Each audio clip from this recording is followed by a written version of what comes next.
Wheel of Time Spoilers podcast.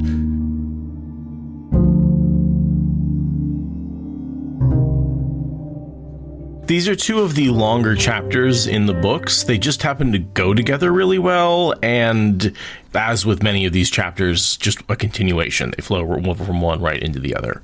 And some of the things that are brought up in the first chapter are concluded in the second. So yeah, it makes sense to do them together, but this either is a really long episode or may get cut into two. Look at the timestamp. You'll know better than we do at this point. You can take your bets now on if we get through both. And you just want to dig right into these so we don't... we're already got a little late on the start, so... We've done our life catch-up, so I think we're ready to just get on into this. What about Patreons? I have not yet built the routine of looking that up and thinking about that. It looks like we've got one additional patron, Shannon Sierkerski. Ciecierski.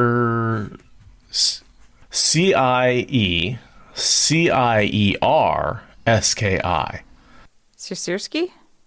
Siersky. Yeah. Damn. How do you do that? I don't know. I am so bad with hearing words spelled out and then saying them correctly. That was a 1 in a million. And I guess broken glocks and all that. So yes. Yeah, exactly. Thank you to Shannon Siersky for sponsoring us again. Thank you. Thank you so much, Shannon. Appreciate you. And appreciation to all of our patrons. You are all lovely. Yes. And like I said, going to try and keep this up where I actually check at the beginning of every episode so we don't get the long waits between thank yous. So, but again, thank you to everybody who's contributed and continues to contribute. You make this podcast possible. So, chapter 28, A Cluster of Rosebuds. Our symbol is the 5 dice, Matt's luck. There's quite a bit of Matt's luck and the dice rolling in his head in this chapter. And the cluster of rosebuds actually becomes more important, funnily enough, in the next chapter. It's how the next chapter ends, is with the cluster of rosebuds. So again, that's why I think these go really well together as a pair. Yeah, it's the symbol of the long game that he's playing, which takes 2 chapters to set up and resolve in order to establish that it is a long game. And I will say, this is my favorite part of the relationship between Matt and Tuon. When I say I do kind of like the relationship between Matt and Tuon, it's pretty much these 2 chapters, right? Which it's weird to be like, oh, wow, I didn't even realize. I would thought these were more Knife of Dreams, but they're actually Crossroads of Twilight. And it's really like the way they both know they're getting married, but they're kind of playing for the upper hand to make the other one admit it first. Yeah, it's got kind of the same humor as like Taming of the Shrew. Right. But without being as misogynistic, which is wild given that Matt is one of the people involved. But it kind of gives me that same like comedy feel. Yes. That Taming of the Shrew has when it's done well.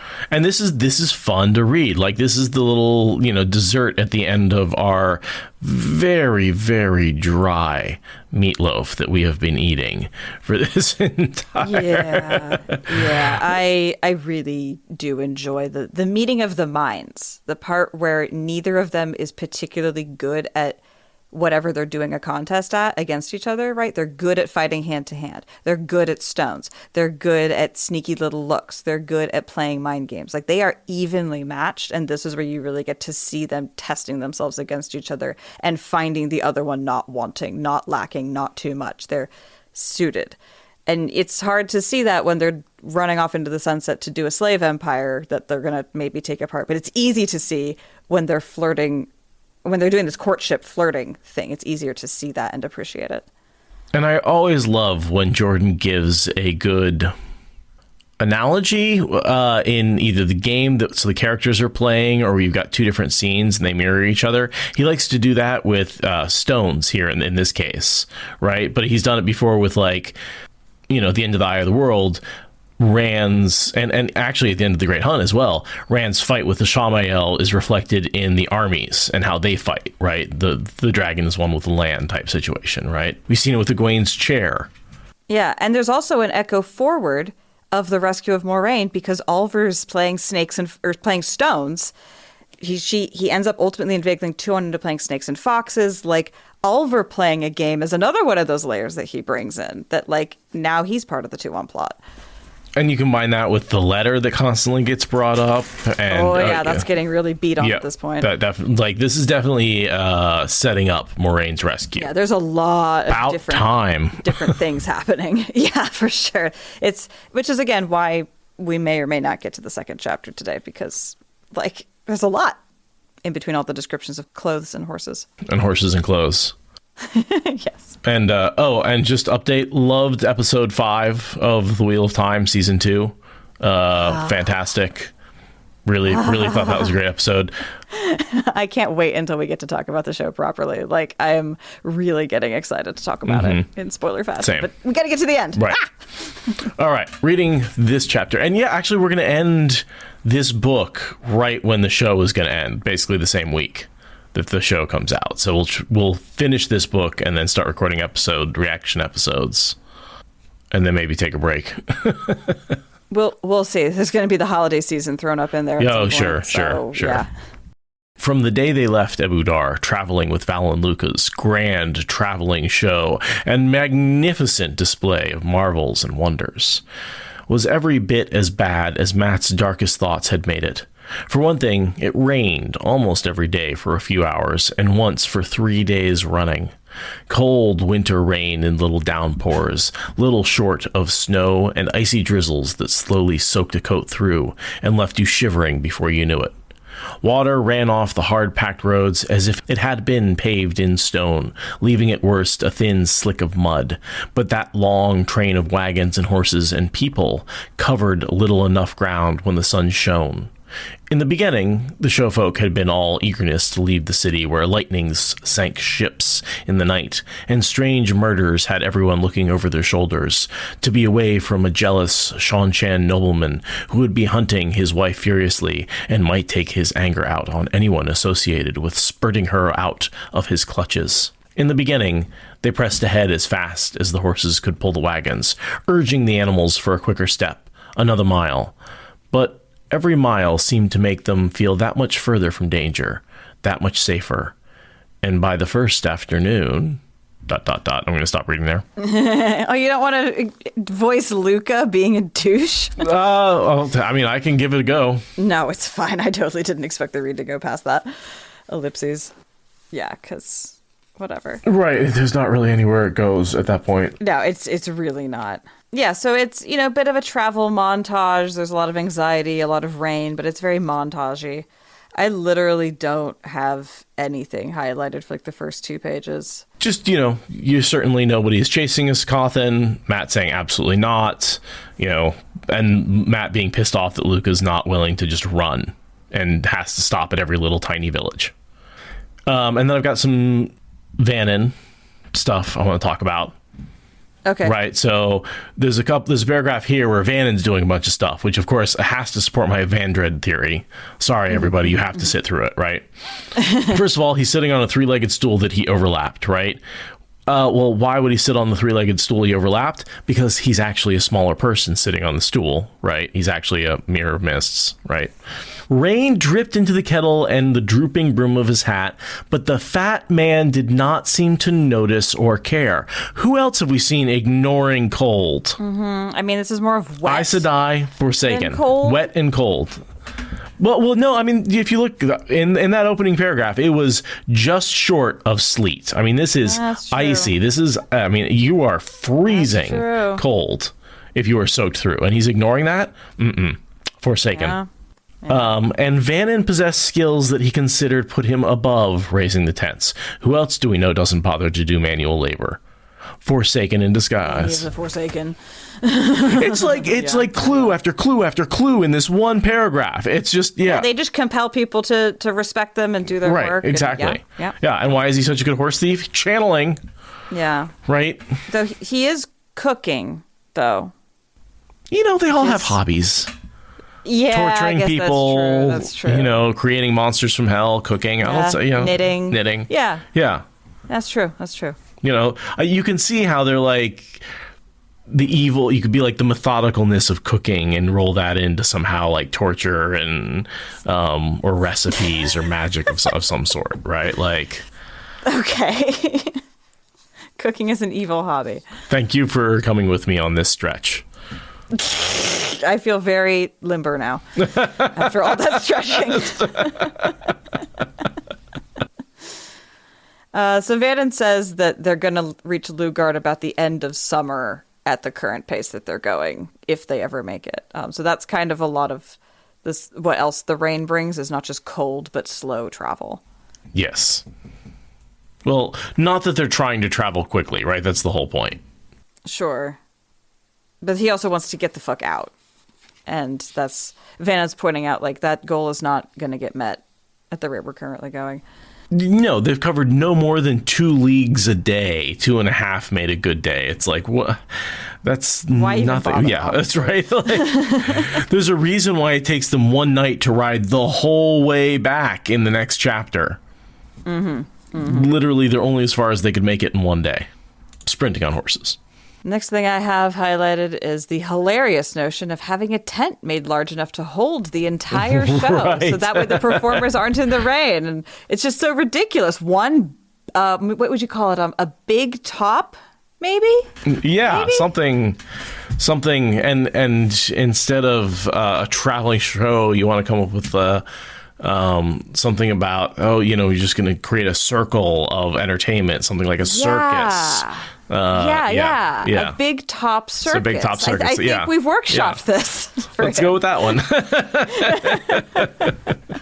So yeah, the development of Barnum and Bailey's big top circus right here. Yep. Yeah. Yep. Which has always been fun to see, but I would have liked more time with the schools that Rand establishes than the circus, frankly. 1 circus plot and 1 university plot instead of 2 circus plots. Sure. I like that. That would have worked. But I do love seeing the evolution of the circus tech. It's fun. It is pretty fun. I did want to talk about this line. Few had been far enough into the countryside to see a bear, much less a lion. The idea that country folk living in farms don't actually see the wildlife living around them in a lot of cases because they just... Yeah. That's why I wanted to talk about it.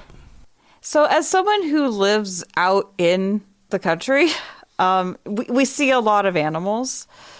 I haven't personally seen a bear in quite a while. It's been a long time since I've seen one skedaddling up the hillside away from my car, but it does happen. We've got deer all up and down our fields all the time, and elk, and camera traps catch cougars on people's land all the time.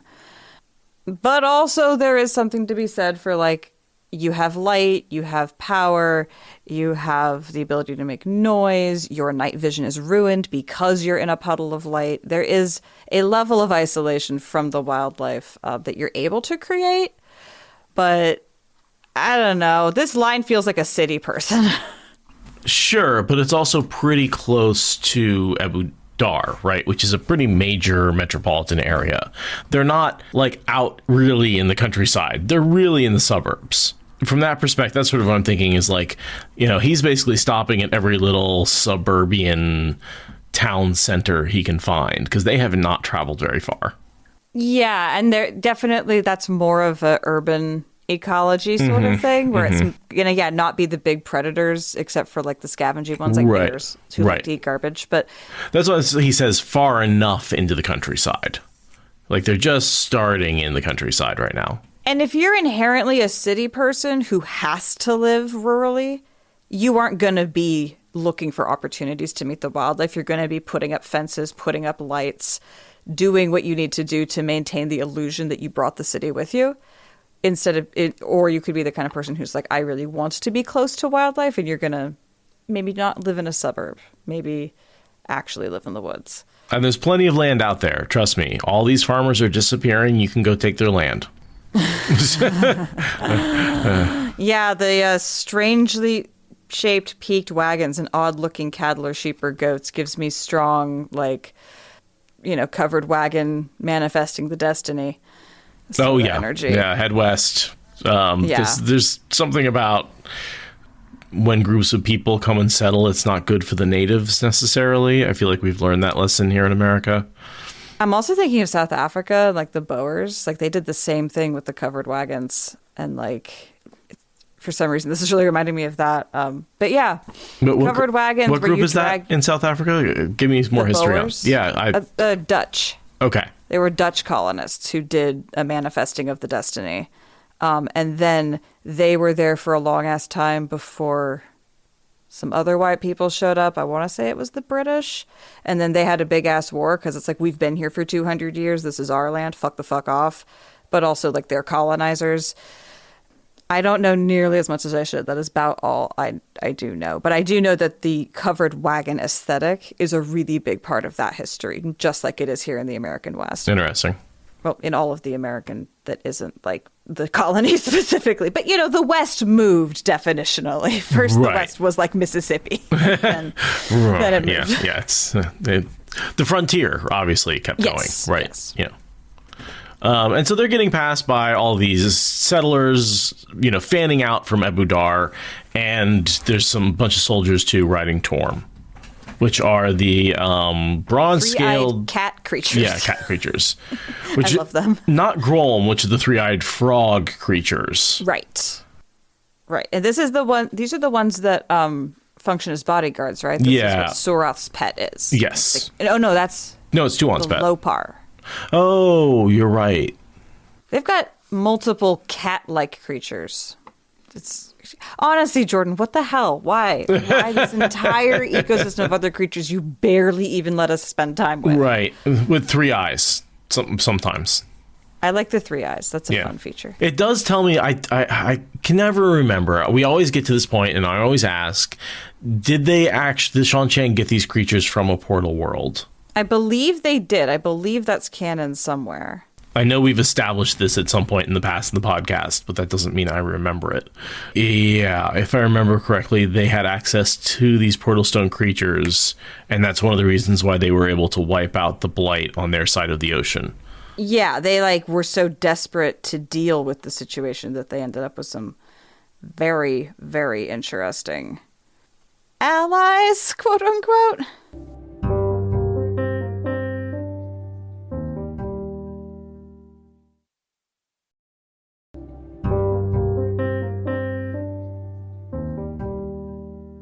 Okay, so where are we going next?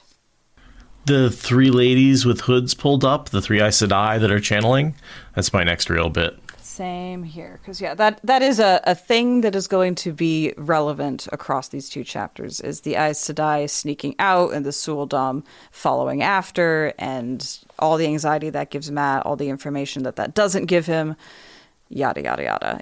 There's a confrontation between Tuon and the Aes Sedai that's coming, and this is laying a lot of groundwork for how that confrontation goes. So yeah, this is a very groundworky chapter. A lot of groundwork for things that are going to happen, I think, are laid down here. I love that as Matt's staring at the Aes Sedai, being like, I wonder what they want, or Noel walks up behind him and surprises him. Mm-hmm. And then Matt's like, would you please stop doing that?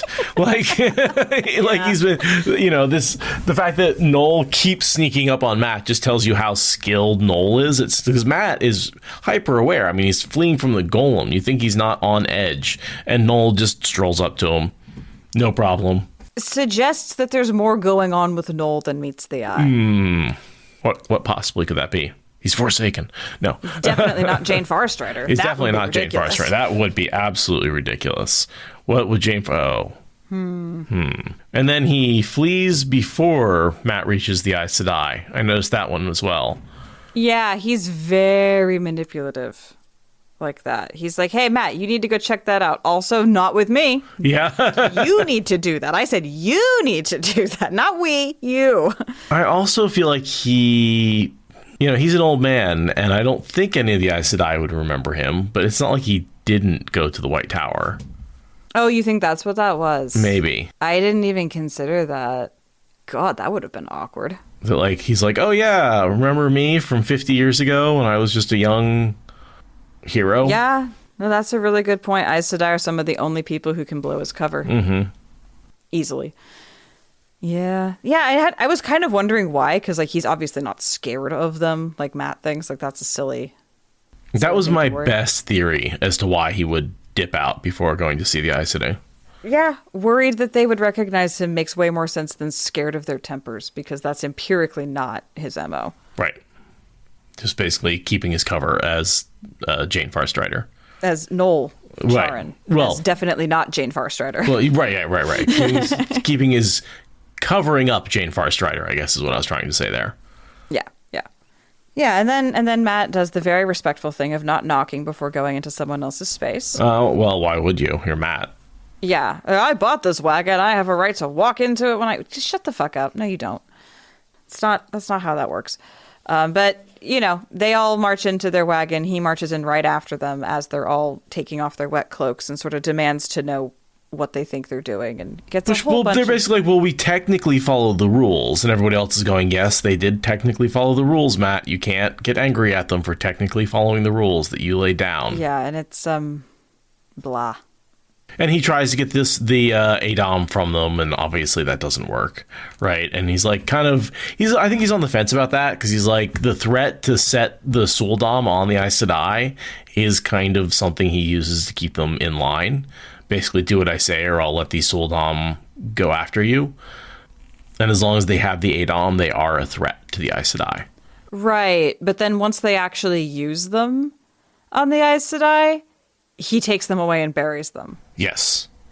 Like, he's okay with having the hanging threat, but as soon as it becomes a thing that actually gets deployed, he's like, no, actually, sorry, calling it. I think the line is, he did what he hated most in the world, work, because he didn't trust anyone else to bury them and dispose of them properly. So he had to go dig the hole himself.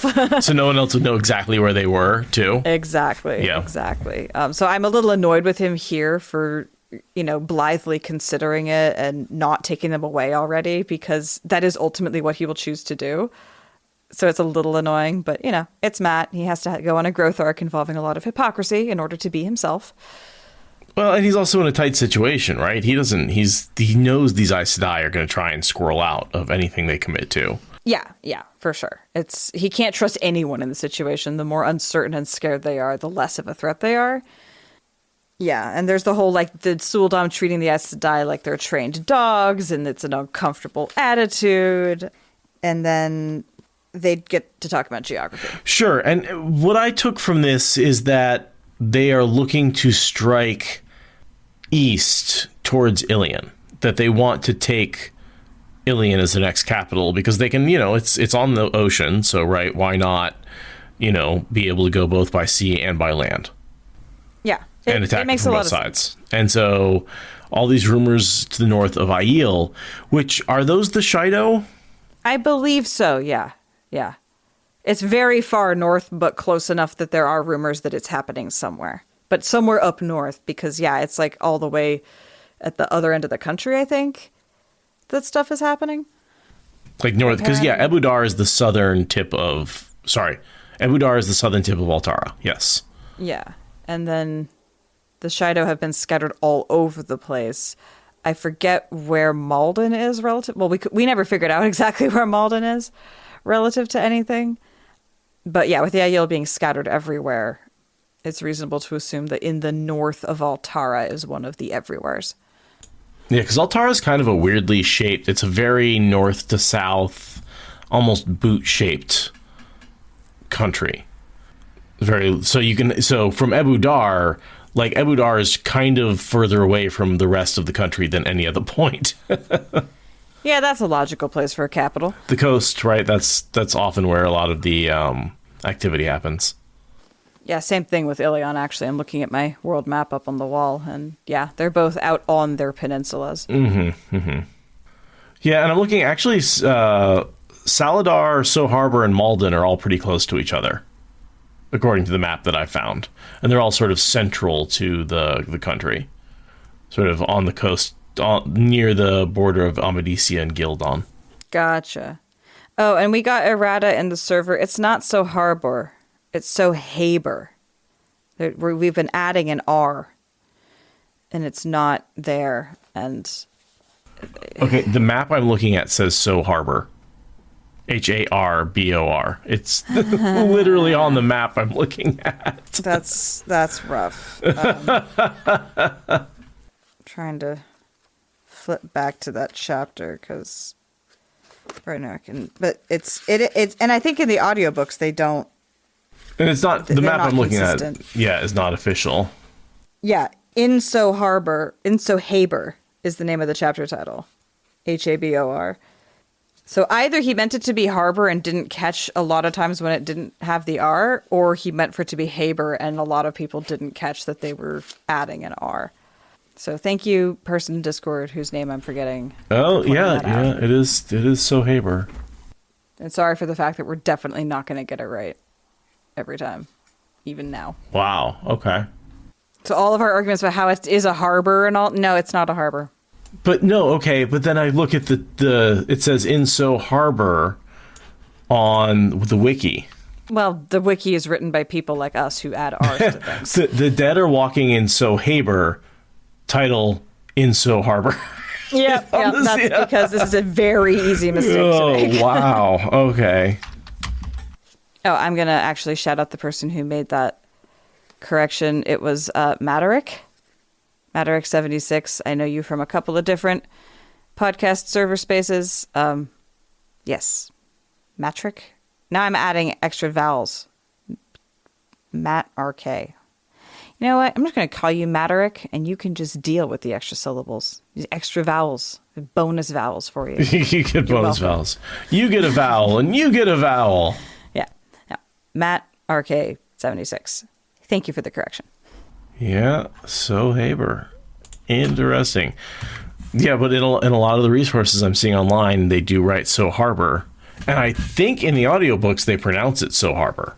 I think they do both. I'm not positive. They definitely say harbor. I think they might also get a couple of Habers in there. Ooh, that's rough. Yeah. All right, moving on to So Man. Errata. It's fun.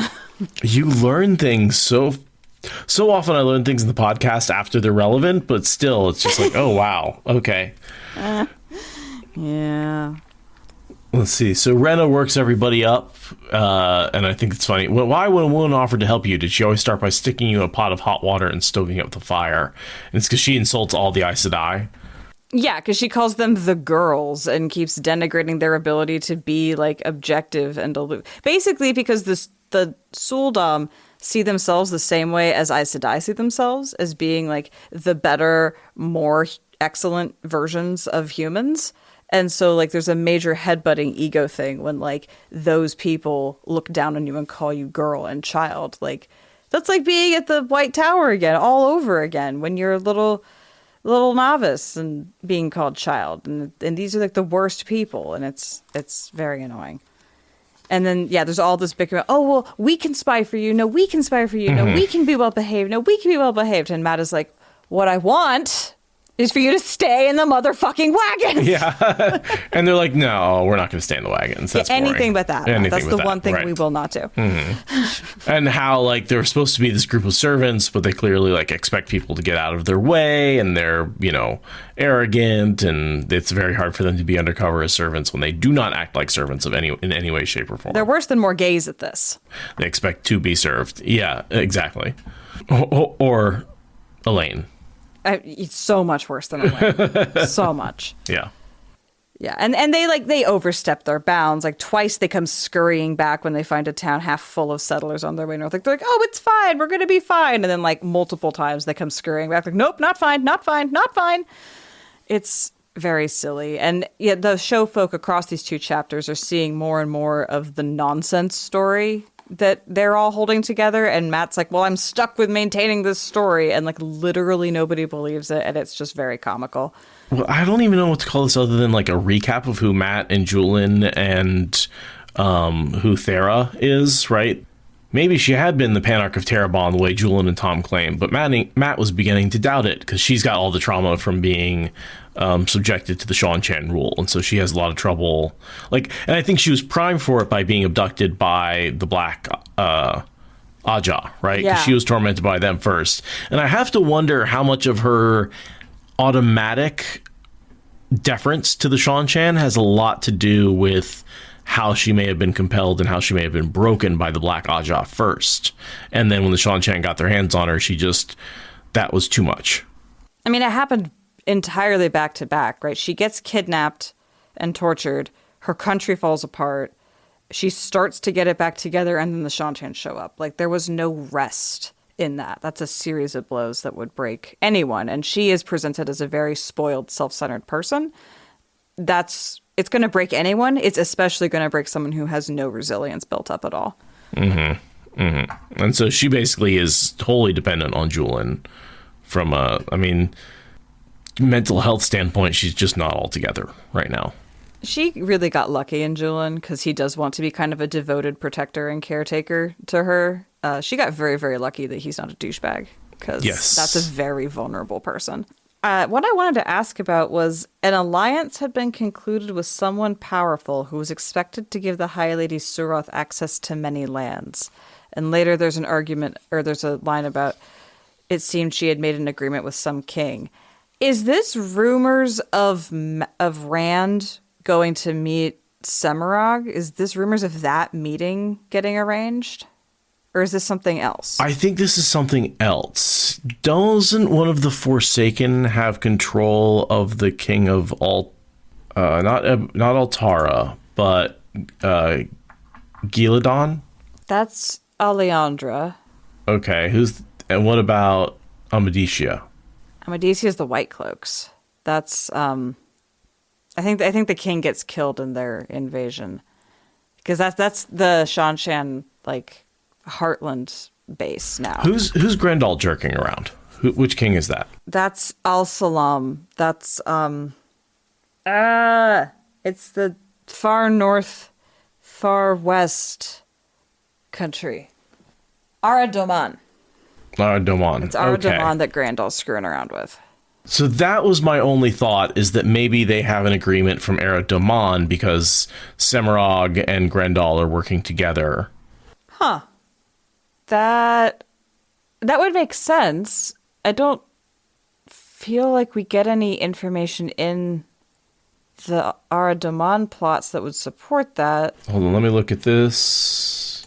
It didn't make sense for it to be timeline-wise or rumor-wise. It didn't make sense for it to be the meeting with Rand, but that was all I could think of. So the footnotes in Encyclopedia Watt just says, "Is this Masema or Suroth playing more than one game?" So it looks like it's a fairly unanswered question. It could literally just be Shanshan propaganda. Oh yeah, we have a victory on the horizon. Definitely don't worry. Super victory. Huh. All right. But it's probably definitely not Rand and Semirhage's meeting because that makes no linear or narrative sense. Even though that's always what I've earmarked it as being. Or maybe like that letter that Masema got, right? The whole letter about how do what I say, Suroth's orders that Perrin uses later. Oh, yeah. He's not a king, but he is the leader of a mob that's been terrorizing kings. So, all right, cool. I also want to point out with respect to Julian and Thera that there's some contortionists joking about how the Tarabonner servant girl was wearing the tyrant thief catcher out till he could barely walk. So she's got one piece of enthusiasm and agency in her life. Yeah, she's very enthusiastic about her protector, for sure. Yeah, and I want it to just be heartwarming, but also it makes me wonder what kind of sexual trauma she's suffered, if hypersexuality is how she's responding after. I don't want it to be a trauma thing. I want it to just be that she has one joyful thing in her life and she's going to make the most of it, but I gotta wonder. I mean, but what can't we view through a lens of trauma with these books, really? I just want one thing to be pure, no, PG, and it's get nothing. You get nothing. It's all trauma and torture and pain. There is no love. And there's nothing that says that I'm talking about trauma induced by the Shanshan. It could have been growing up as the rich girl in the top tiers of power. She could have been abused by the men in her life as a very young child because she was going to be in power. And it doesn't have to have been the Shanshan. It could have been the Black Ajah. It could have been other people. Or it could have been the Shanshan because they have no fucking respect for human life at all. I want to think that Julian is just having a good time, but I also worry that, this is RJ making a little bit light of, very real trauma responses. Well, but at least he didn't make the joke of, Julian's giving her something else to think about. True. Which he did with, Stilling in a lot of cases. Ugh, that's so true. But I mean, we're still saying woman loses power, fills it up with a man and a family, and we're still having romance as a salve for power. Hey, at least women can have power. But they always have to lose it again. That's the wheel. Everybody loses power and gains it again. That is true. That is true. The wheel of fortune does keep on turning. The wheel in the sky keeps on turning. Yeah. Matt thinks about how he's absolutely definitely not going to add a third woman's death to his conscience. He will be doing that next chapter. No, right. It's a lot of foreshadowing there. Noel definitely suggests killing Thera, right? Because she's a threat, because she's unstable. Right, because she's very, very bad for operational security. Basically, anyone with a slurring accent's going to get all the information from her. And Noel's like, "You do realize I could kill her, and then we wouldn't have this worry." And Matt's like, "No, I refuse to order women killed because they're inconvenient." And then the next chapter, he does that. Albeit Rena is actively trying to betray him, whereas Thera is simply fragile. So it is different, but yeah, the foreshadowing's a little on the nose. Mm-hmm, a little bit. Yeah, it seems Roth might have made an alliance with some king. I'm more and more thinking that's the prophet. Some king, the alliance, the letter. That makes the most sense with the information we have. And it never goes anywhere because Massima is a dud.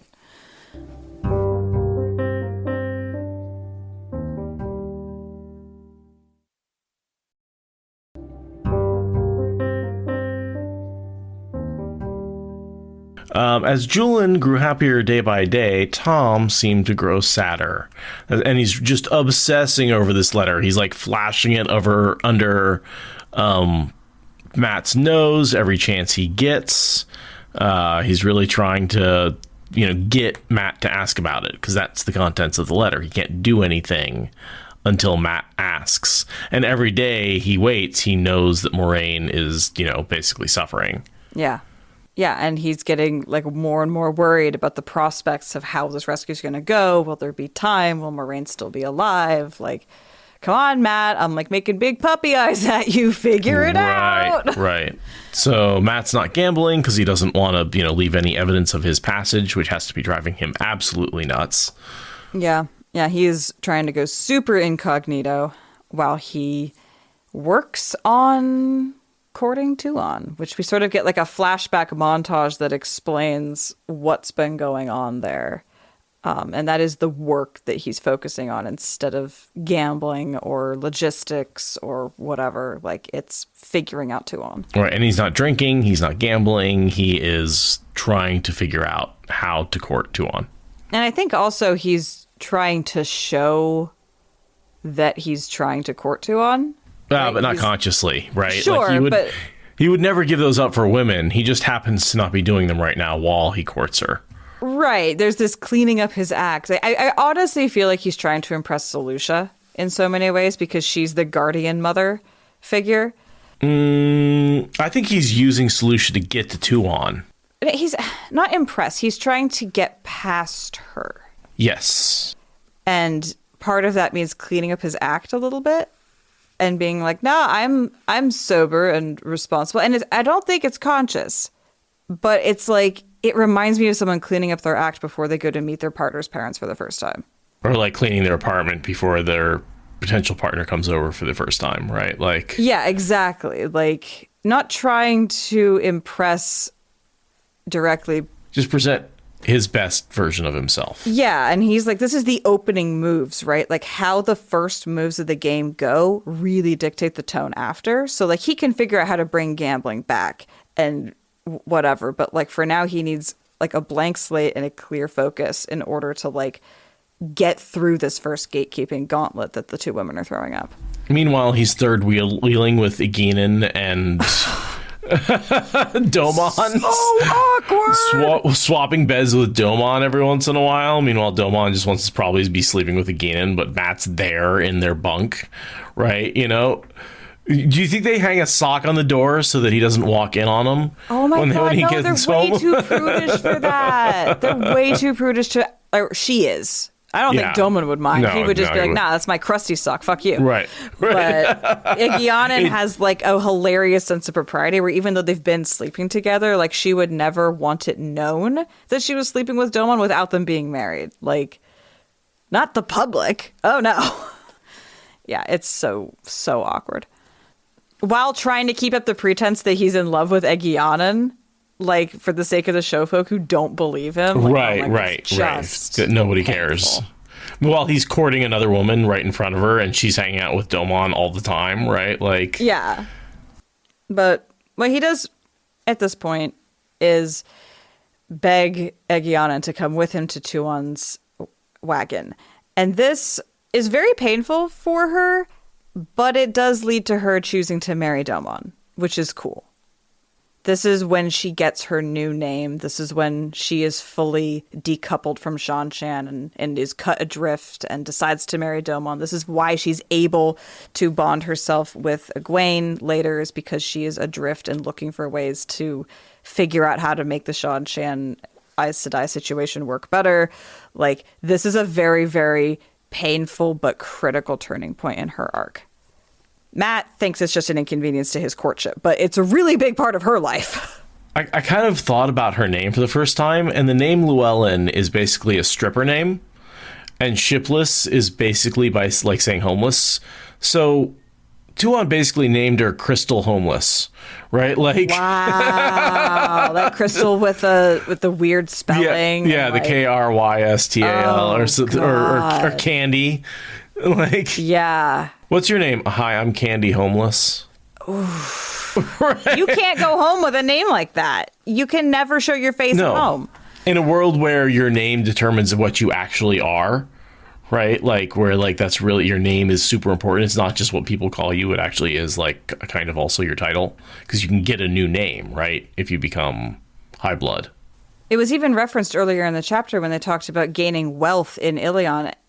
With the conquest of Ilion, we're going to get new names and maybe some wealth. Like, the wealth was an afterthought. The new name's the important part. So yeah, then to have her get a new name from the Empress herself. The Empress took the time to delegate you a new name, and it's fucking Candy Homeless. Like, woof. That is harsh. And I mean, she makes her beg to leave. Like, it is, it's mean and nasty, and I think it's really, like, an impactful scene. It's a really well-written, emotionally impactful scene. And I don't even get the Shan-Chan and hierarchies and all this name bullshit, but, like, I am right there with Egyanan just, like, crawling out of her skin with shame and misery. See, whereas I'm on the Domon side of things, where I'm like, just roll your eyes, walk away, and keep going by your regular name. I don't see why you listen to this stupid woman. Right? Like, what does it matter? You're not part of her society anyway. Isn't that Matt? It's mostly Matt, but I think attitude? Domon is also sort of rolls his eyes a little bit at it. He understands why she does it, but he's like... But yeah, he's a pirate. He's always lived outside of the... Yeah. Yeah. Yeah, well, yeah, no. That's the key tension between the two of them, is how much she follows the rules and how much him living his life has almost given her permission to live outside of some of the rules, right? Because in a lot of ways, she is a Shan-Chan pirate, right? She talks to Aes Sedai. She's gone outside of their rules. It's just their rules are so stringent that being a pirate for her still looks a lot like being a very lawfully good person to us. Yeah. Yeah, no, because she gets freed from the Shan-Chan to the point that she can marry him, but then she clings to the name. And I remember she asks Domon, like, you do understand why I wouldn't take your last name? And he's like, nope, don't understand at all. Don't care because I'm awesome, but no, I don't get it. It's all you, girl. Yeah, Matt rolls his eyes in a very rude way. Domon rolls his eyes in a very long-suffering, I'll take you however you'll come to me kind of way. Right. It's the I support your decision to do this stupid ass thing. Yeah, like where, and it's like, and I get that broadly, but just the way this scene is written, I am so drawn into her experience, even though it feels very alien. So he walks into the tent with Satala Nan, Selucia, Tuon, Oliver, Noel. I have to point out the Shara reference. Noel has been telling us about Code Dyson. Kodanson. Kodanson, which I don't know if that ever comes up again. Because Shara has a zillion names, and he likes just throwing random names for it in one time. That's another name for Shara. Did you know the Ayad tattoo their faces? That's what they call women who can channel in Shara. Which, I mean, key bit of information there. That will matter in a couple of months. Yeah, you're going to be fighting the Ayad on the battleground, Matt. So, yeah. It is kind of funny, though, that you lose Noel right when he would be the perfect informant for fighting Shara. Yeah, well. Oh, well. Can't always get what you want. It would be OP for us to have an easy fight, wouldn't it? I love that what's happening with Noel here is he was in the middle of spacing out, trying to think of a line of poetry for some reason. Like, he completely forgot why, like super ADHD, sort of like, wait, what was I talking about? Why did I get on this tangent? He's in the middle of one of those, like, trying to remember what he was thinking about, and Matt comes in, and that triggers him to, like, remember. And it's a little blip out of the Koreathon cycle that just happens to reference Matt marrying Tuon. Why was he thinking about that? Why? So yeah, why? Gee. Well, I was going to say, don't forget, we have versions of the Prophecies of the Dragon translated by Jane Farstrider. This isn't This isn't someone who just read them once. This is someone who wrote the Prophecies of the Dragon, translated from the original tongue. He probably knows them better than almost any other scholar out there. Scholars study his writings on the Prophecies of the Dragon. I completely forgot that. He is a gentleman and a scholar. Right? So, I mean, this is a long time ago, but of course he knows them. If anything, he's probably thinking them in the original, obviously his memory's full of holes from his time being in Forsaken's, claws. Right, but he can read the original Latin. I mean, Old Tongue. Yeah, Old Tongue, yeah. Yes, Latin. How often do you think of the Roman Empire? Like, on a daily basis. Yeah. I don't ever really think about it. I've heard this whole phenomenon about how, like, it's so weird that men think about it. I'm like, I literally think about it on a daily basis. Yeah, I don't get that. Never comes up. Well, because I'm constantly getting mad at it for fucking everything up. Well, that's I've learned fair. enough history at this point. I'm a little bit obsessed with seeing the connections between Roman imperialism and, like, everything that's wrong with the modern world. And that's why we have the patriarchy and capitalism and Christianity and modern nation state, well, not modern nation state borders, but, like, there's just so many things that you can blame the Romans for that, like, I do genuinely get, like, mad at the Romans once a day. Like, that's a pretty regular thing. Can we blame the Romans for Reagan? Yes. Then we're good. We're good. Yeah. So, like, I don't see why it's weird to think about the Roman Empire on a daily basis if you have any awareness about how history has played out. Like, I mean, either, yeah. So I'm probably an outlier to most of the people answering that question. Be like, yeah, I think the Roman Empire is cool. It's like, I mean, it's cool in the sense that they had cool outfits, but you know who else had cool outfits? The Nazis. Like, cool outfits don't make you a cool people. But I'm still going to get mad at you on a regular basis. Like, just means you conform really well when everybody's dressed the same. Yeah, you've got good manufacturing and stylists and follow through. That's all. I mean, like, look at the Hunger Games. Like, that's like the entire shtick is like stylizing your sacrificial child victims. Like, anyway. Do you want to read the prophecy? We should probably read the poem. Yeah. Fortune rides like the sun on high, with the fox that makes the ravens fly. Luck his soul, the lightning his eye, he snatches the moons from out of the sky. So Matt has his fortune. Which is Fortuna. Yeah, and also his luck. So I think fortune refers specifically to Tuon, right?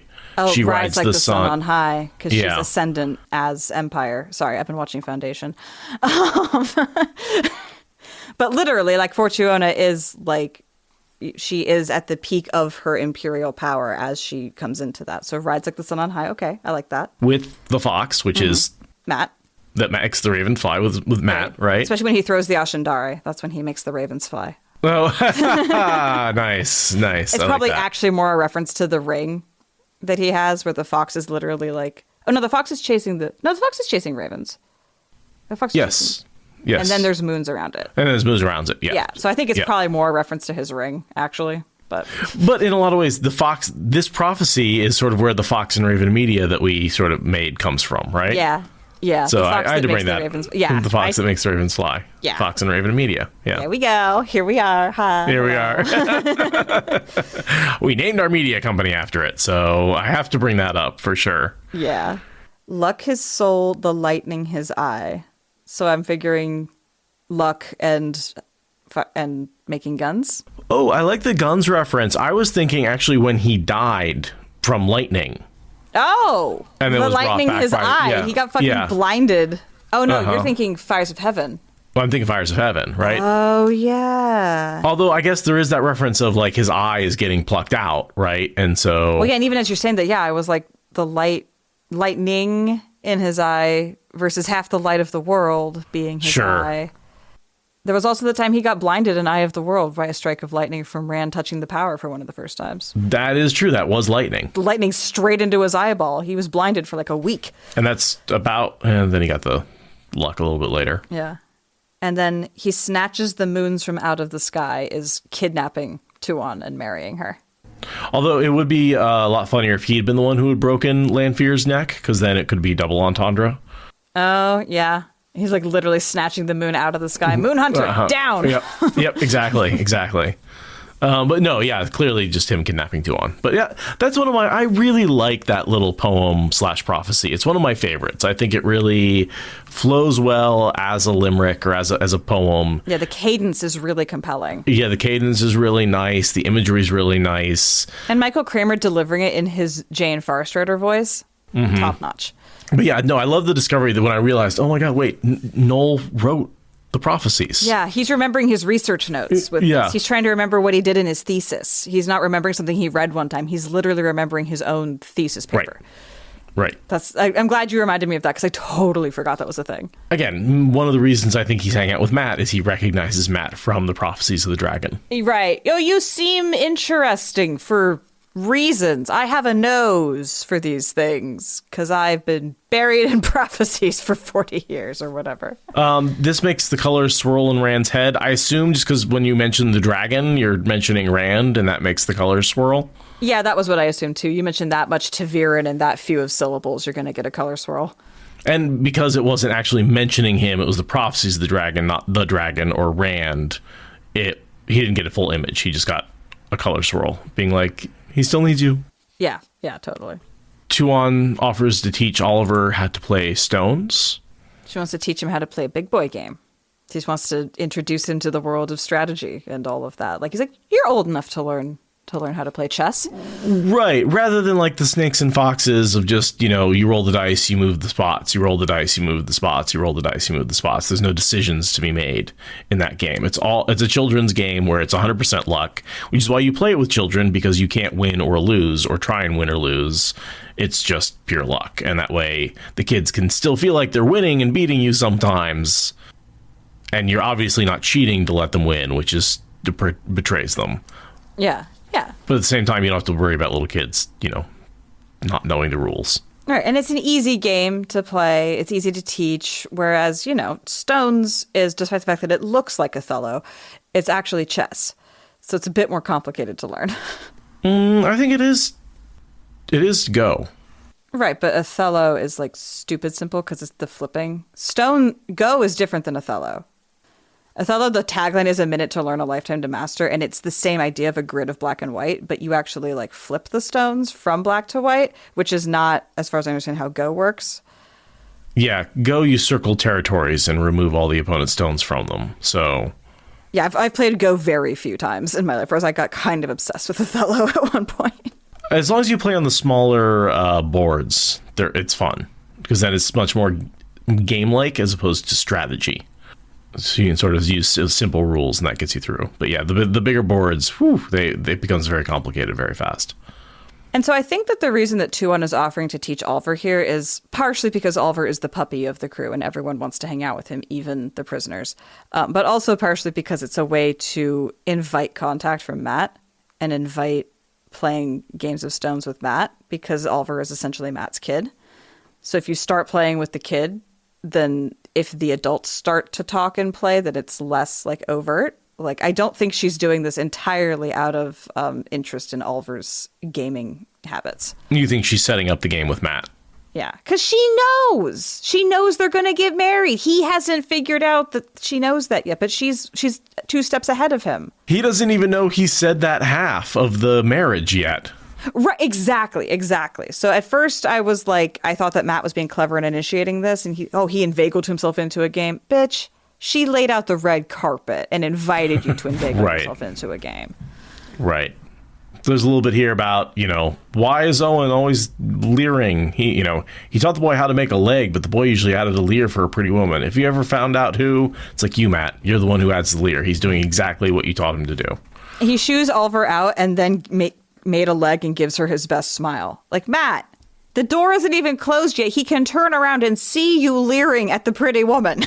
No, it's not a leer. It's his best smile. They're very different. Very different. And if I ever find out who's teaching him to leer...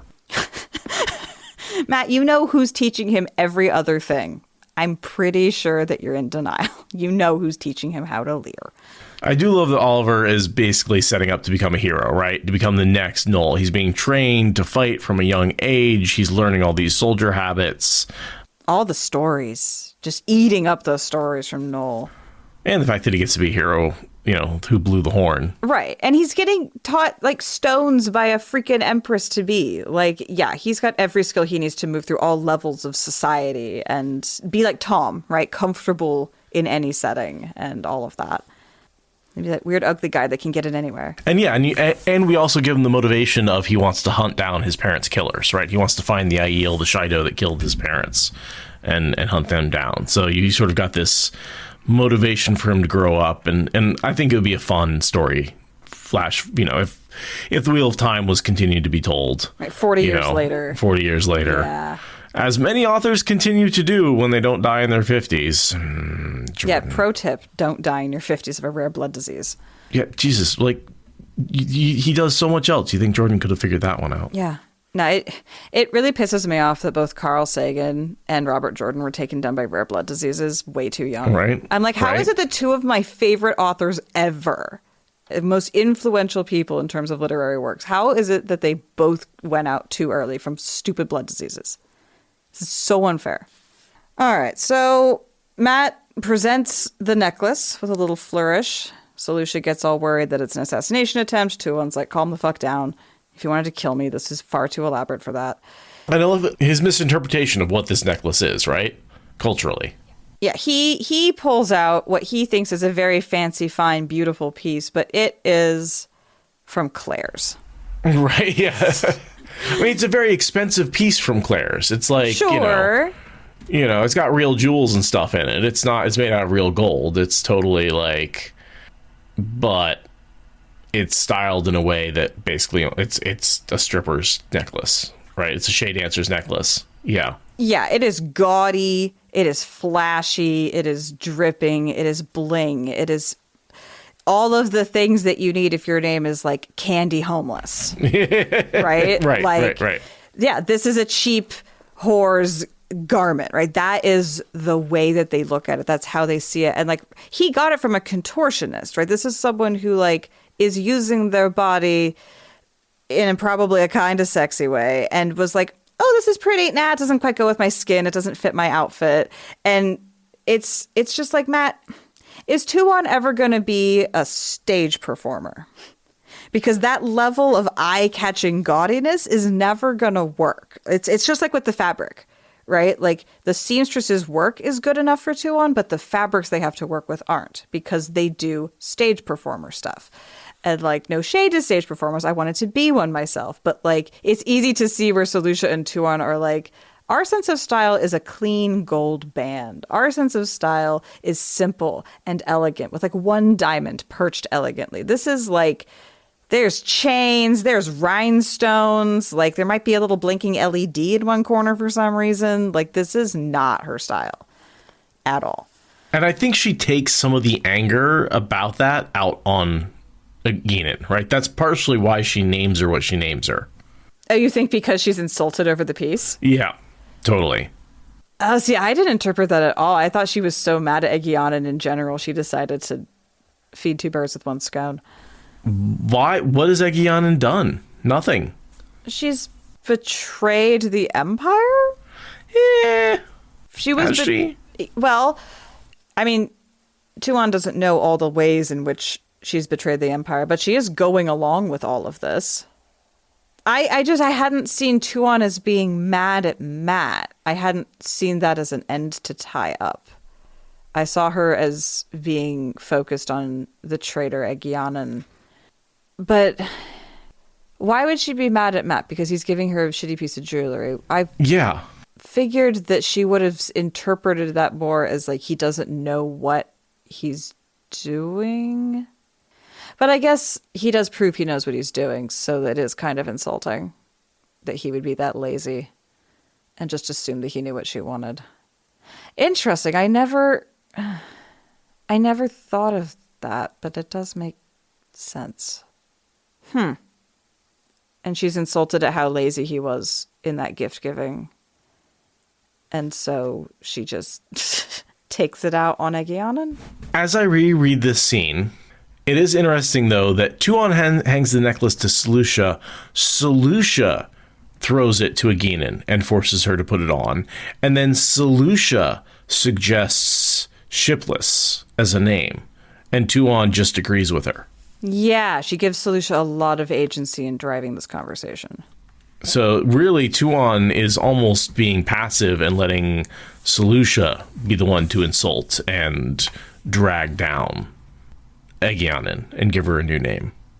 Which, I mean, I know Selucia doesn't do anything without the permission of Tuon, because they are absolutely like mind melded at this point. So, you know, part of me wonders if that wasn't like the orders. Well, I just reread it really carefully, and there's no finger wiggles in any of this. So this is entirely on the basis of conversations they've had prior to this scene about Egyanan. So yeah, I feel like they don't like Egyanan for the way she's behaving with respect to being Sean Shannon in Mat's company. Selucia is acting out multiple conversations worth of angst and irritation. And Satala is an interesting POV that's on this too, right? Because she looks at Mat when he gives over the necklace and is like, wow, you fucked up. Yeah, you fucked up real bad. Like, she immediately knows that that's no good at all. And then when she watches Egyanan, she has a different sort of you fucked up. She looks at Egyanan with kind of the same eye roll as Mat and Domon of like, you don't have to take this from this bitch. Like, you are choosing to take this. You are choosing to have no backbone. You are choosing to let this woman walk all over you. You don't have to, but okay, go off, I guess. And again, when Egyanan asks to leave, Tuon says nothing. Selucia says, you will go. You will not let me see your face again unless it is covered by a dancer's veil. I always read those lines as Tuon's, but now I'm reading them as just Selucia's. Well, I mean, I think that Selucia is very much enacting how Tuon feels about Egyanan. Because that's what she's supposed to do, right? Is be the expression that Tuon has. And I feel like even without the finger wiggles, like if they've talked about this woman privately, then like Selucia knows what Tuon wants done. It's like cast her out, make her feel like she's not part of us anymore and that she has no succor in the Empire. Because like, whatever. Tuon is the one who suggests that she needs a new name, though, which I think points to the fact that Tuon is part of what's driving this and is a little mad at Egyanan because she doesn't just throw Egyanan out. She takes her name. She's like, I know enough about you to know that you came to these lands for a new name. So I guess all I'm really finding evidence for is evidence for a previous conversation that occurred before this, where it's like, what do you want to do with this Shipless or with this Egyanan? And it's like, let's call her something insulting and take her down a peg or two. Yeah, let's give her a stripper name and throw her out. Yeah, and then Mat's like, well, maybe I shouldn't have brought her along. That might have been a bad call. It's like, you think? Like, us and Satala Anan are all nodding. Like, yeah, dude, that was a terrible idea. Though, again, this is great for Domon and their relationship, because this is what cuts her loose from the Sean Shannon and allows her to decide to marry him and like actually forge a new life. So this is great for Domon, who's been being patient this whole time. Because she'll never have a ship again, right? So she admits that her life has changed, and if she's never going to be a ship's captain again, well, then she can get married because she's not going to have any standing in that society. She might as well start over in a new society. Yeah, her career aspirations that precluded marrying manumitted property have been completely shattered at this point. And yeah, she has to ask 3 times to leave. It's very, very painful. And then Matt tries to insist that his name is Matt and gets thrown out before he can finish the sentence. Like, the audience is at an end. And Satala is like, yeah, time to go, Matt. Like, The hole is deep enough for one day. Leave. you dug yourself in deep on that one. And so that's where he really does turn around and like he tries new strategy, right? Like after this night, he does try a totally different strategy. Yeah, maybe don't buy her the biggest piece of jewelry you can find on discount at Claire's. Egyanan throws the necklace into the, field or whatever. Yeah. And Matt's like, oh, that was expensive. Oh, it's gone. Yeah. Yeah, it's so funny because there's so much more like emotional weight tied up in the thing than the value. And he's like, I barely followed the emotional undertones. He has no idea like how deep and layered the women's interaction was because he's being quintessentially Men Are From Mars about this. And You know what this reminds me? It reminds me a lot of when Aviendha gives Rand the sword. And it's Layman's sword, and the hilt's just covered with jewels, right? And he's like, oh, well, you can have that back. I just want the blade. And she's like, God damn it, the jewels are worth more than I paid for the whole damn thing, and now I actually made money off the sale, and that doesn't help me with my toe at all. Fuck! yeah. It's kind of like that crossed with the end of Titanic, with the heart of the ocean. It's like the comedy of the Aviendha scene, but with the finality of the Titanic scene. There's way less emotional like investment in this jewelry than in the heart of the ocean. Right. It just goes away forever. Yeah. But yeah, it's like, it's valuable, but it's more valuable to me for its emotional weight than for the actual dollar value. And Matt's just like, it's a good thing I have lots of money. Oh, well. Even though I'm not gambling right now. Yeah. And so then that sort of... that left him with a job of work to do. Well, he hated work, but those old memories has his head stuffed full of battles. He hated battle too. A man could get killed dead, but it was better than work. Strategy and tactics, learn the ground, learn your enemy, and if you could not win one way, you found another. And I think that's a great quote for what goes on over the next chunk of the chapters. He is basically treating his engagement with Tuon like a battle and using the experience in his head to try and charm her at this point. Yeah, which is definitely giving me like a how to win friends and influence people kind of energy, which I really don't like when people approach their interpersonal relationships transactionally. It really rubs me the wrong way. How do psychopaths court each other? That's a good question. Because, it totally makes sense to me that this relationship between these two strategic, powerful people would be very transactional and strategic and battle and tactics. And it doesn't vibe with me. But then again, I don't particularly vibe with either of these characters. So I did find it funny. I use green because I only have like 5 highlight colors. So some of my colors have multiple purposes. And I use green for both love scenes, right? Love relationships between, because green Aja is the Aja of love.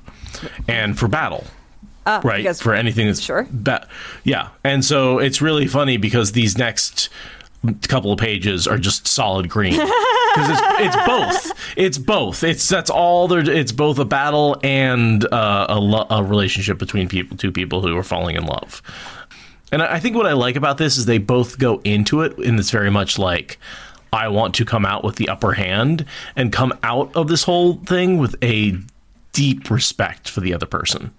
And I like that about this relationship. I like how they're able to really come to an understanding of each other's strengths and weaknesses and find a deep respect, as opposed to, oh, I'm stuck with this person.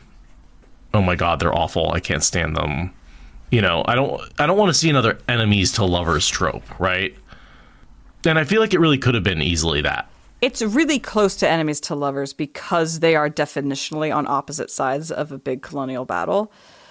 But you've also got captive and captor as a dynamic. But yeah, a lot of the relationships that RJ builds have to do with very asymmetric ways of expressing interest. Lan and Nynaeve, very off-screen. Talonvor and Morghese at an incredible distance. Gawain and Egwene, tempered by dreams. This is a relationship where they actually keep meeting on the same quote-unquote battlefield, of like their Stones board, and they keep meeting like as equals within the context of that game, even though he is her captor, but like also, you know, he feels more and more captive to her, and like it feels like a more believable relationship than a lot of the other romances that RJ writes. It does. Right. And yeah, the fact that it feels like there's respect on both sides and neither one of them sees the other as subservient, like as they go through. Like Tu-on, of course, wants to see him that way, but the more she gets to know him, the harder that is. Yeah, it's fun. It's fun. And they're outside of the social structure of slavery, and, you know, although it is an issue with Soldam Damane, right? They've sort of escaped that whole social question at the moment. They're both very good at compartmentalizing, because that's what you have to do in battle, is compartmentalize. So...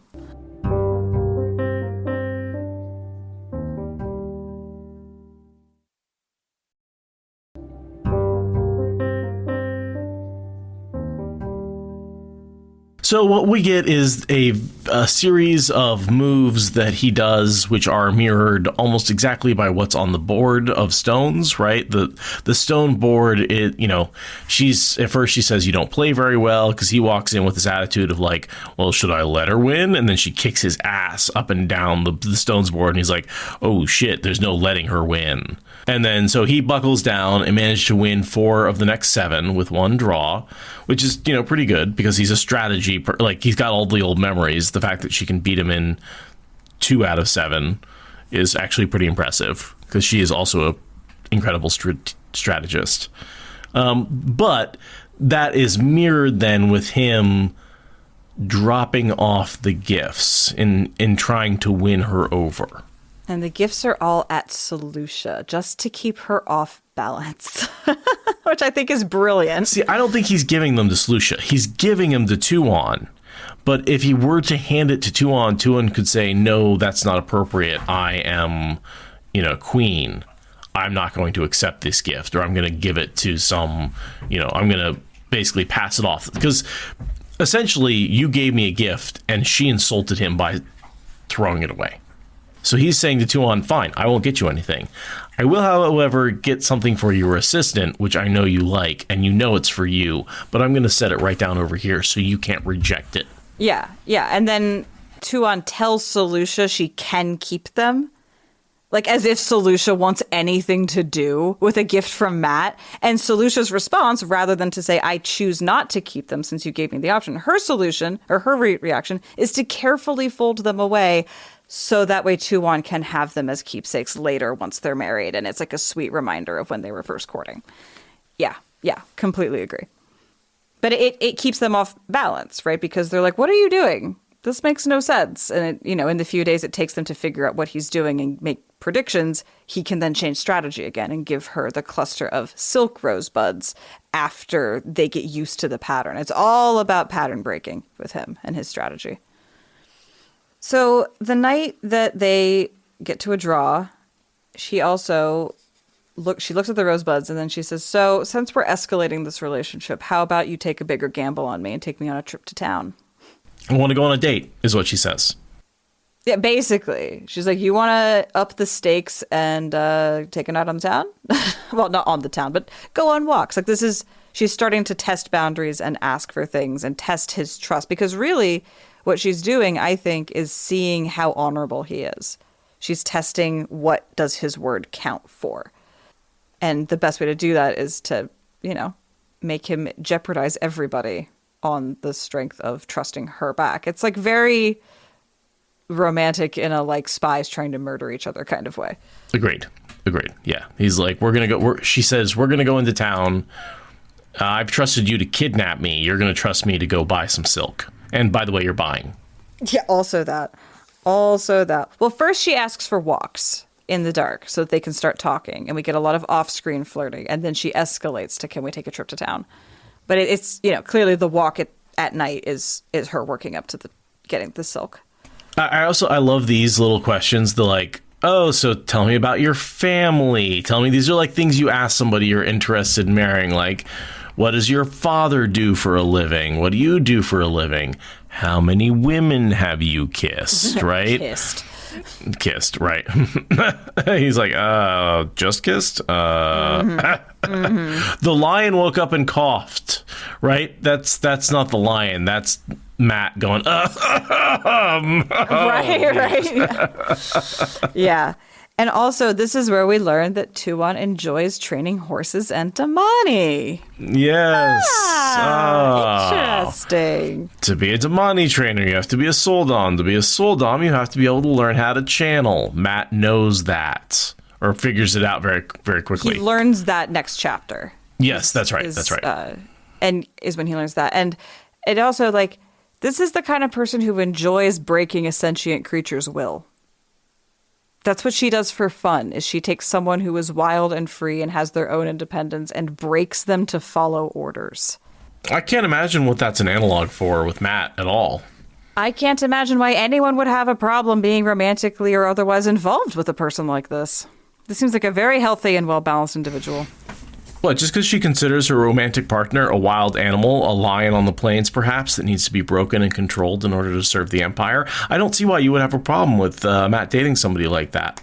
I can't imagine how her controlling behavior would have any effect on his freedom, desires, or personality. This is gonna his mission to free all of her slaves is gonna go super well, isn't it?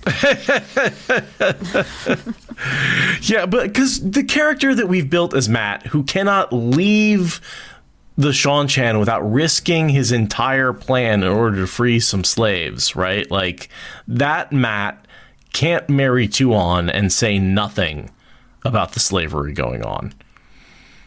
And it's one of the many reasons why I disagree with Sanderson's Matt and why I think he writes him poorly. And everyone's like, well, it's the dumb jokes and the stupid characters, the stupid stories he tells. And Matt would never do stuff like that. And it's like, no, it's the lack of social justice. It's the lack of standing up to Tuon and telling her that, like, we need to do something about the Damani and the Soldom. Yeah.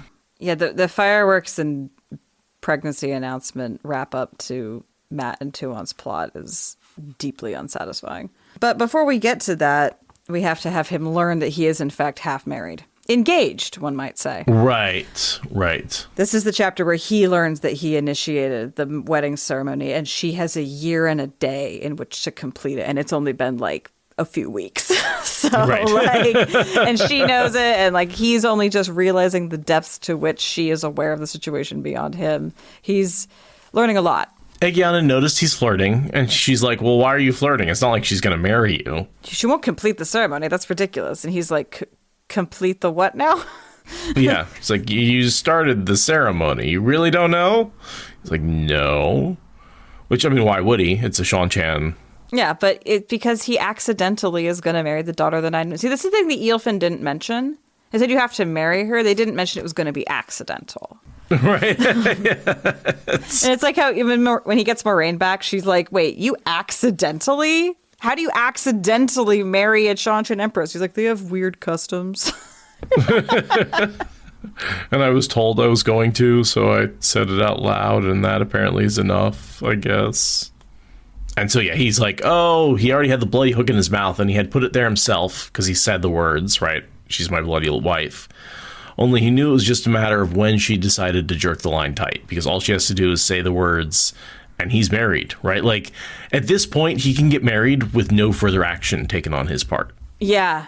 Yeah, it's completely out of his control at this point, whether or not he gets married. Completely out of his control. And that's where he's like, holy shit, what have I done?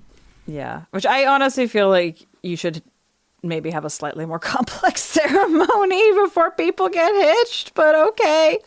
But it's this due to the fact that Seanchan is a big country and a lot of marriages are for political reasons, and if you're in wartime, sometimes the ceremonies have to be simple. You need to say these particular words with these witnesses, and obviously we're going to have more ceremony than that, right? But legally, right, this is the courthouse ceremony. Yeah, this is the courthouse ceremony. You're able to just stamp the papers, there's witnesses, and it's official. So yeah, next we get a description of a town that has two towns. They have bridges. They got the port, harbor on the river kind of thing going on. And then the wagons come rolling over the bridge, and Tuon and Selusha are both sitting up on the wagon seat, and Mat is deeply freaked out by that. But then nothing bad happens because this is them showing him that they can be trusted. And that's when he knows that she really does mean to marry him, because now she's showing that she can be trusted. Like, oh, fuck, that means that she actually wants to, like, make this thing work. Like, Right. Because in a way, if she, tried to escape, he could feel like, oh, maybe this isn't going to work out. Maybe we're going to be married briefly. But like when she's like, no, I'm committed to making a deep and abiding connection here. He's like, no, I'm getting really married. Let's see. The wagons cross the ferry, and the dice start in his head the second they get to that side, right? I thought the dice have been going in his head the whole time. So the way I'm reading it, right? Then one of the ferries hit the rope-padded bumpers at the end of the landing, and the ramp came down to let the windowless purple wagon rumble off onto the stones. That is where it starts, isn't it? Satala was driving. Selusha sat on one side of her, peering out from a hood of a faded red cloak. On the other side, swathed in a dark cloak so not an inch of her showed, was Tuon. Mat thought his eyes were going to fall out of his head if his heart did not pound its way out of his chest first. The dice had started up in his head, that rattling feel of dice rolling across the table. They were going to come up the Dark One's eyes this time. He just knew it. So that to me is the moment, right? Is when the wagon crosses off. And then they end right here. It's very quick. A page later. It's a very quick. On the third day after leaving the river, they reached the salt town of Jurador, and he told Tuon that he would basically let her go shopping. She smiled at him, and the dice in his head stopped dead. He would always remember that. She smiled, and then the dice stopped. A man can weep. So these dice are just about the excursion, right? Okay. He agrees to it. They start. They get to the town where they go on the excursion. They stop. Yeah, it's amazing how many sets of dice he has that have to do with like how she feels about him and how she's going to decide to handle a situation. And it seems so inconsequential from where she's sitting, and yet it's like a big dice rattling moment for him. Like, yeah, the next chapter's so full of him thinking about dice. I kind of thought that it had just been going on all chapters, but you're right. It totally did just start there. I think it's interesting he says that a man had to trust the woman he was going to marry because, like, empirically, no. Lots of political marriages are not predicated on trust. But whatever. I'm done with... do you have anything else for this chapter? Nope. That's the end of what I've got of interest in this chapter.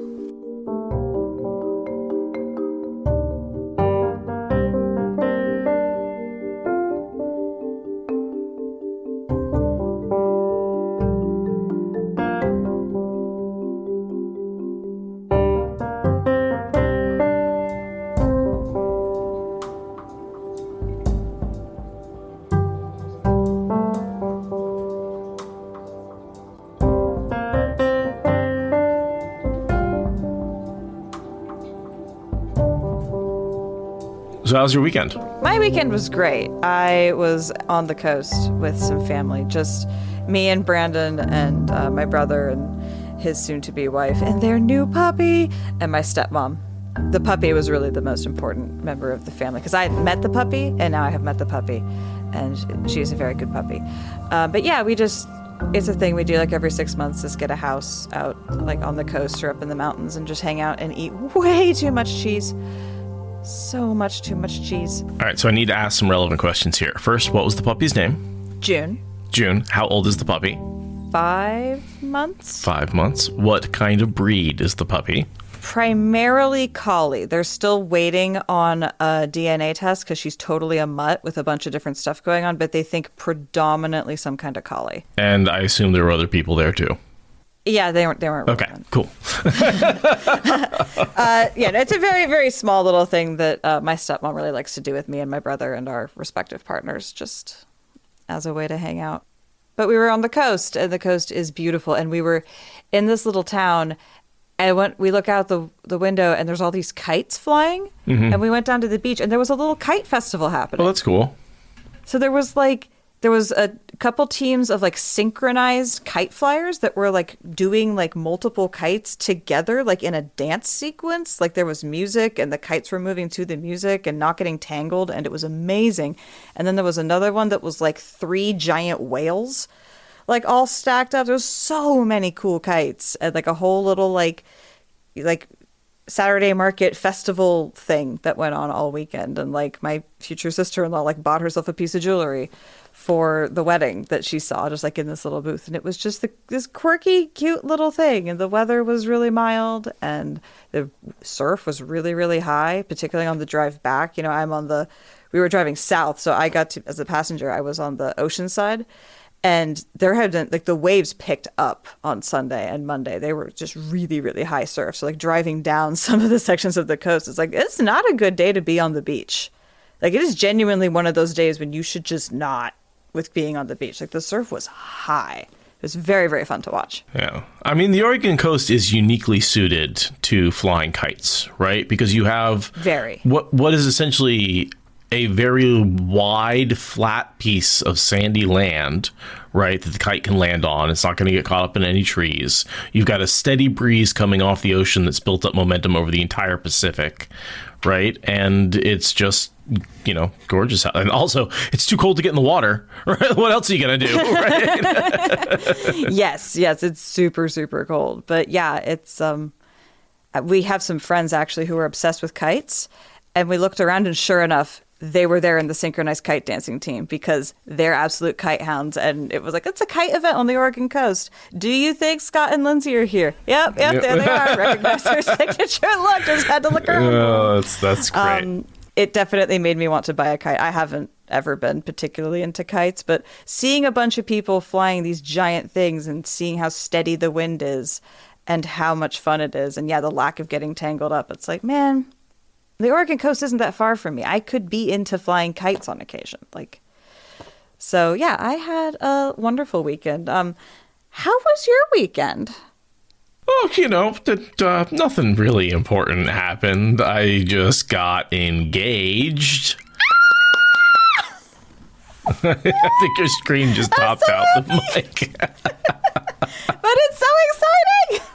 I can't hear you at all. I've hit tea kettle bells. Your voice literally went outside the register of the microphone. It was like, no, that's not a voice. That's just pure noise. So I'm filtering that. That's going away and not making it across Zoom. Yeah. No. So yeah, I proposed to Never, and she obviously said yes. Yeah, and it was a blast. I had a whole setup where I surprised her. She was in a park on a forest walk with her sister, and they were taking photographs together as sisters, which was obviously a setup because I was waiting there in the forest with a picnic, and I did a whole surprise proposal, and she said yes, and it was very romantic. And then I had all her friends and family waiting for her back at a restaurant, so I took her back there, and she got to show off the ring and tell everybody about it, and then we went out to a fancy dinner. It's so Oregon. You hid behind a tree. Well, that is what a forest cryptid you are. I'm covered in moss. Would you marry Bigfoot? If so, say yes, I am here. I'm so happy for you. I've been eagerly anticipating this. And I'm completely unsurprised she said yes, but it's so glad to hear it went off without a hitch. Yeah, it wasn't exactly... You had a whole setup. It wasn't exactly a total surprise in terms of the question. I think the timing was. She was expecting it to be more towards Thanksgiving, which is our 3-year anniversary. So I think I surprised her by pulling the trigger just a little bit earlier than she was expecting. And then, yeah, also the ring is a beautiful, it's sapphire. It's very fantasy-esque looking. It would fit right into Wheel of Time.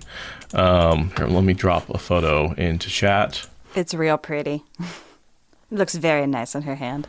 Ignore the fact she's in a bathrobe for that photo. The ring is what matters. The ring is what matters. All you can really see is her hand. Yeah, exactly, Pants. It shouldn't be a surprise. You should basically know how it's going to go, but still, the actual moment being performed is a delightful thing to anticipate and then hold in memory. You know, and this was all done in concert with her sister throwing a lot of hypotheticals at her. Which were things that I was thinking about and trying. Would you like him to do this? Would you like him to do that? Meanwhile, she's, my undercover Varen being like, so here's the list that you need because, I'm no good at this. Yeah, help from lots of her friends. There was no way I could have pulled this off by myself. Like, we had like a gluten-free, dairy-free ice cream cake waiting for her. Hell She was just, she said she wanted one of those. So the whole day went really well. Of course, the mother-in-law was immediately like, I want to be involved in wedding planning, which is like, no, you don't get to just say that. Sorry. We might invite you to help out, but that's not, you don't get to just declare yourself involved. Sorry. Yeah, no. Yeah. No. That's from a bygone era. We know better now. Don't ask when, where, why, or how. We haven't even started to discuss those details. We're still just like, yay, proposal. You get to have a minute to just enjoy that before you get to plunge into planning. Right. The assumption is about a year from now, but, we're not gonna commit to anything. Sure. Yeah, my brother has been engaged for several months now, and they're planning on getting married. Like, yeah, I think within the year of them getting engaged, they're going to get married. But moving very slowly, very deliberately, planning out exactly where and how, and not letting other people drive. I'm too old to move that slowly. Okay, I am almost 42. Yeah. No, but it's you don't want to rush this. That makes sense. The answer, right? 42. The question is, when will I get married? Turns out now we know what the answer is. Yeah. But so yeah, I'm super excited about the whole thing.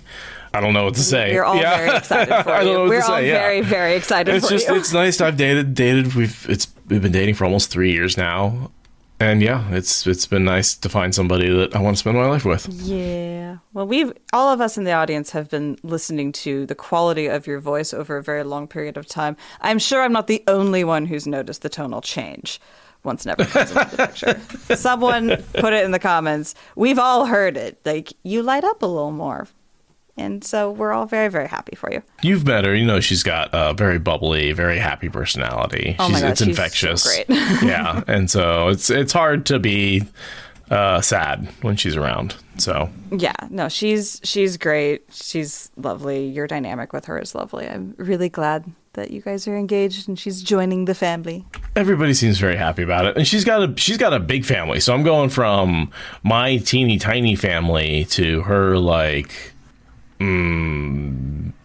modern family, I think is the right word for it. Just like so many people. I don't know. Brandon and I both have very small families, so I don't know what that dynamic could be like.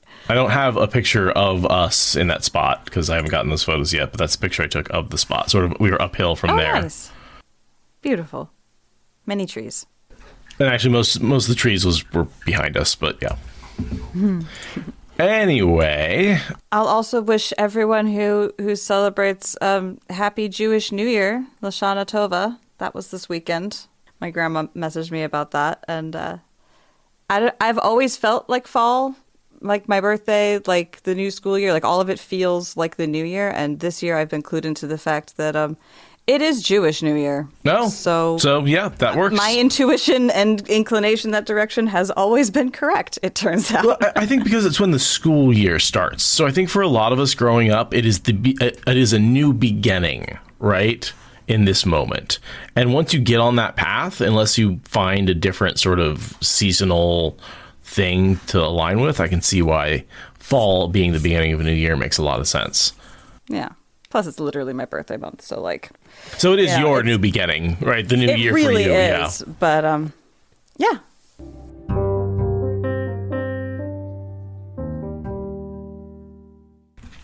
Thongs or flip flops? I grew up calling them thongs. And everybody looked at me weird. I was like, do you wear thongs? They're really comfortable. I wear them on the beach all the time. That's hilarious, honestly. I first learned them as flip-flops, and then I heard them as thongs. Flip-flop is just such an onomatopoeia for the situation. Yeah. I mean, Jimmy Buffett clearly, put on his flip-flops, stepped on a pop-top. I refuse to know what that means. I refuse to know what that means. Jimmy Buffett died recently.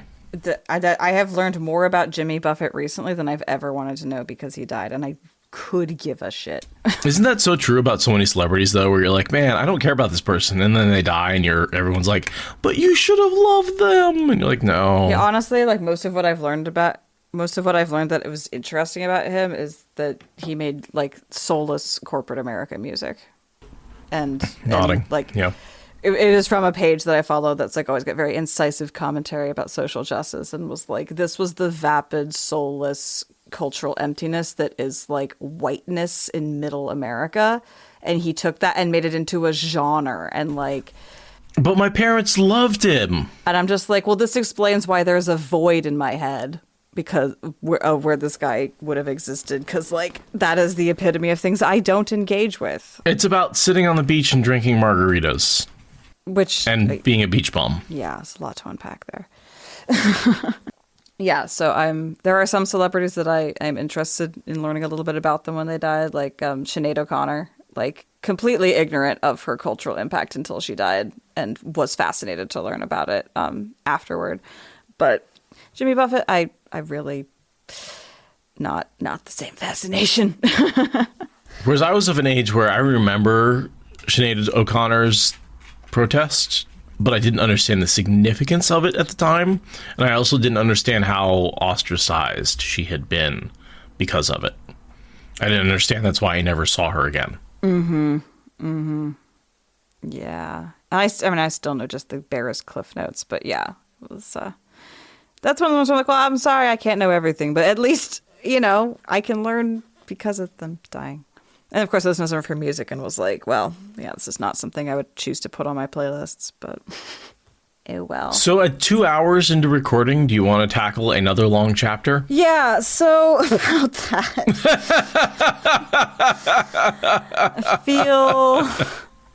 I feel like a podcaster. I don't know that doing another chapter makes sense at this point. The only thing I'll say is I have way less notes in this chapter, but yeah, it's also not a short chapter. And I don't know how long you want. Do you want to? That's a lot. Because we got the whole Salt Town thing, and then we got the whole Rena thing.